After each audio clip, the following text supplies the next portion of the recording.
যেটা 2016 সালে হয়নি, যেটা 2017 চ্যাম্পিয়ন ট্রফির মধ্যে হয়নি, যেটা 2021, 2022 এমনকি 2023 ওডিআই ওয়ার্ল্ড কাপের মধ্যে হয়ে ওঠেনি। আর আজ সেটা কি সম্ভব? আপনাকে বলি তো 2021 সালে পাকিস্তান, 2022 সালে ইংল্যান্ড এবং 2023 সালে ওডিআই ওয়ার্ল্ড কাপে অস্ট্রেলিয়া সবার সাথে তো বদলা নিয়ে নিয়েছে টিম ইন্ডিয়া। কিন্তু আপনাকে বলি এই সময় ব্যাপার পুরোটাই আলাদা। আপনাকে বলি সাউথ আফ্রিকা ভারতকে কখনো এরকম পরিস্থিতিতে তো হারায়নি, কিন্তু আপনাকে বলি 32 বছর ধরে সাউথ আফ্রিকা কোনোরকম কোনো ট্রফির ধারে পাশেও যেতে পারেনি। তো আজ এই কোশ্চেনটা সবার মধ্যে আসছে যে ইন্ডিয়াকে হারিয়ে দেবে না তো, ইয়া ইন্ডিয়ার কাছে টাটা বাই বাই হয়ে যাবে। আমার মনে হয় ভারত জিতে যাবে যদি এই ভারতের বোলাররা 5 জনকে সামলে নিতে পারে। সেটাই হবে যেটা 2019 ওয়ার্ল্ড কাপের মধ্যে হয়ে ওঠেনি, যেটা 2021 টি20 ওয়ার্ল্ড কাপে হয়ে ওঠেনি, যেটা 2022-এও হয়ে ওঠেনি, সেমিফাইনালে হেরে গিয়েছিল, যেটা 2023 ওডিআই ওয়ার্ল্ড কাপে অস্ট্রেলিয়ার কাছে হেরে গিয়েছিল, সেটা হয়ে ওঠেনি। কি আজ সেটা হতে চলেছে?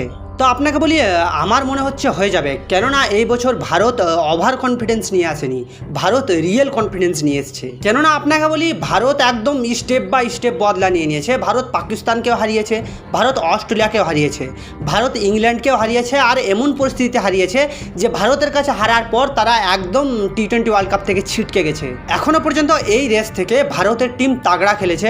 তারপরেও বলবো যে ভারতের টিমের মধ্যে কিছুটা হলেও প্রবলেম আছে, কমতি আছে। যদিও এই সময় ইন্ডিয়া ক্রিকেটে রোহিত শর্মা ছাড়া পিচের মধ্যে আর কোনো রকম কোনো ব্যাটসম্যান দাঁড়াতে পারছে না, তারপরেও আমি আপনাকে বলবো যে ভাগ্যও কিছুটা ম্যাটার করে। কারণ ভাগ্য শুধু ক্রিকেটে না, ভাগ্য সব জায়গাতেই ম্যাটার করে। কেননা আপনাকে বলি তো অ্যাডাম মাকরাম এমন একজন ভাগ্যবান ক্যাপ্টেন, সে যখনই ফাইনালে গেছে সে কখনো হেরে আসেনি। বুঝতে পারছেন, ভাগ্য তার এমনভাবেই সঙ্গ দেয়। আপনি যদি উদাহরণ দেখতে যান তাহলে আপনাকে বলি সে আন্ডার-19 ওয়ার্ল্ড কাপ খেলেছে, সেখানেও সে জিতে এসেছে। সাউথ আফ্রিকার হয়ে এসএ20 খেলে এসেছে, সেখানেও কিন্তু সে জিতে এসেছে। আর আজ আপনাকে বলি তো ফাইনাল খেলবে অ্যাডাম মাকরাম।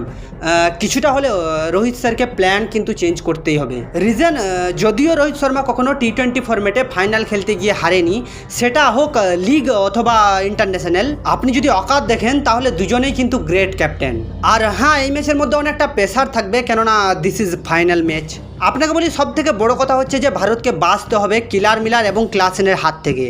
আমি আপনাকে কথাটা এই জন্যই বলছি যে ভারতের টিমে যদি একটা রোহিত শর্মা আছে, তাহলে সাউথ আফ্রিকার টিমে কিন্তু 3টে রোহিত শর্মা আছে।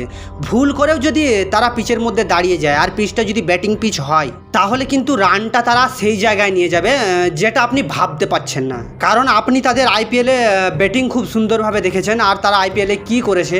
তো আমি ওই জন্যই আপনাকে বলছি killer Miller, Quinton de Kock, David Miller, এরা যদি ভুলবশত ব্যাটিং পিচ পায় তাহলে তারা কি করবে আমি কেন, কেউই জানে না। তো এই জন্য আমি বলছি David Miller, Quinton de Kock, Klaasen, এদেরকে যত তাড়াতাড়ি আপনি ড্রেসিং রুমে পাঠাতে পারবেন তত ভারতের টিমের জন্য ভালো। হ্যাঁ, এমন বলারও আছে ভারতের টিমের মধ্যে তাদেরকে সামলানোর মতো। আর ভারতের এই সময় সব থেকে বড় প্রবলেম হচ্ছে যে রোহিত শর্মা ছাড়া আর কেউ চলছে না। কিন্তু আজ ঋষভ পান্ত, সূর্যকুমার, হার্দিক পান্ডিয়া, দুবে, এদের উপর অনেক ভরসা থাকবে ইন্ডিয়ার প্রতিটা ভক্তের কাছে। কিন্তু আপনি যদি সাউথ আফ্রিকার একটা ব্যাটিংকে দেখেন, কুইন্টন ডিকক, সে কিন্তু ভারতে খেলে গেছে, আর সে ভারতের বলারগুলোকে খুব ভালোভাবে জানে, সে খুব ভালোভাবে চেনে। তো আপনি যদি এই টিম দুটাকেই দেখেন তাহলে কিন্তু এই টিম দুইটাই 19-20 একদম। আপনি যদি বলারের কথা বলেন তাহলে ভারত কিন্তু এগিয়ে থাকবে, আর যদি ব্যাটিংয়ের কথা বলেন তাহলেও কিন্তু সাউথ আফ্রিকা এগিয়ে থাকবে।